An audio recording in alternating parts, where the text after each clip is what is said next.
Place aux essais pour le bolide Microjoule 4, un prototype de 34 kg et 3 mètres de long, dont le moteur thermique est alimenté par de l'hydrogène vert. Une énergie prometteuse pour battre des records de distance, selon son pilote. Et forcément, ça change pas mal de choses parce que c'est pas les mêmes molécules, etc. Donc ça brûle pas de la même façon, ça n'a pas la même puissance en sortie. Donc ça change beaucoup de choses. 25 équipes se disputent un objectif commun, réaliser 9 tours de circuit en consommant le moins d'énergie possible. Hydrogène, électrique ou biogaz, mais après quelques mètres de course. Ok, laisse tomber, freine avec le frein arrière. Le bolide rencontre des soucis et doit revenir au stand. Un problème de calculateur, selon le professeur.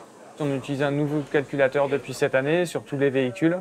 Et c'est vrai que ce calculateur-là, avec ce moteur-là, on n'a pas beaucoup de recul, on avait juste fait quelques essais. On avait vu que ça semblait fonctionner, mais comme souvent, ça se passe bien quand on est à l'atelier et les difficultés arrivent quand on est sur le circuit. Mais pas de quoi paniquer, la plupart des équipes passent par ces phases de réparation avant de sauter dans le grand bain. C'est assez normal, hein. Faut juste réussir à les régler le plus vite possible.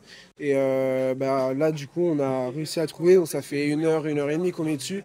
Proposer une décarbonation des modes de transport, un enjeu cher à ce co-auteur du rapport du GIEC, présent pour encourager la jeune génération. Je crois que c'est très important de pouvoir faire la démonstration qu'en réalité, toutes ces solutions existent et qu'on va les voir sur le circuit sous format de prototypes, mais qu'en réalité, l'enjeu, c'est de les faire passer à l'échelle, de massifier, et que ceux qui sont aujourd'hui des bolides qui vont tourner sur ce circuit deviennent demain la voiture de monsieur et madame tout le monde.